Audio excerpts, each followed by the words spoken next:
Esad rejiminin çökmesinin ardından İsrail, Suriye'nin dört bir yanını bombalamaya başladı. Vurulmadık askeri üs kalmazken bir yandan da işgal harekatı genişletiliyor.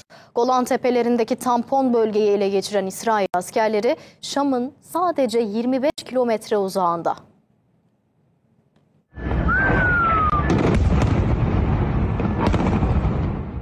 Suriye'de Esad rejiminin devrilmesinin hemen ardından İsrail ülkeye savaş açmışçasına saldırı başlattı. Bir yandan İsrailli kara birlikleri Suriye topraklarını işgal ediyor, diğer yandan hava saldırıları yoğunlaşıyor. Sadece bu sabah yaklaşık 300 hava saldırısı yapıldı. İsrail basınına göre 50 yılı aşkın süreden beri ilk kez Suriye'deki hava üslerinin tümü vuruldu. Kamışlı hava üssü, Humus kırsalındaki Şinşar üssü ve başkent Şam'ın güneybatısındaki Akraba havaalanı vuruldu. Hedef alınan noktalar arasında Akdeniz kıyısındaki Laskiye'de yer alan bir liman da var.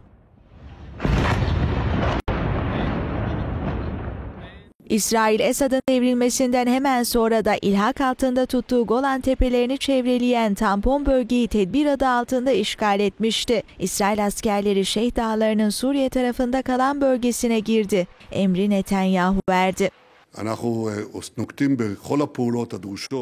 Suriye'de ortaya çıkan yeni durum karşısında güvenliğimizi sağlamaya yönelik gerekli tüm adımları atıyoruz. Suriye ile aramızdaki tampon bölgeyi ve bu bölgeye bitişik noktaların ele geçirilmesi talimatını verdim.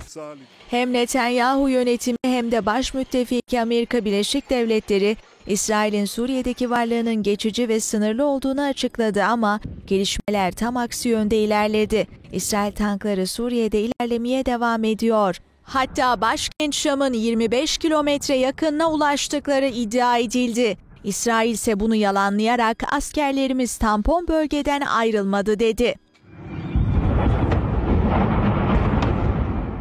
İsrail kimyasal silahların aşırılıkçıların eline geçmesini engellemeyi amaçladıklarını savunurken asıl hedefin geniş çaplı kalıcı işgal olabileceğinden korkuluyor. Zira Suriye toprağı Golan Tepeleri 1967'den beri zaten İsrail'in işgali altında. Stratejik öneme sahip tepeler 1981'de yasa dışı biçimde İsrail'e ilhak edildi. 2019'da dönemin ABD Başkanı Donald Trump Golan Tepelerini İsrail toprağı olarak tanıdı. Netanyahu yönetimi Golan'ı bırakmamakta kararlı. Golan Tepeleri sonsuza dek İsrail Devleti'nin ayrılmaz bir parçası olacak.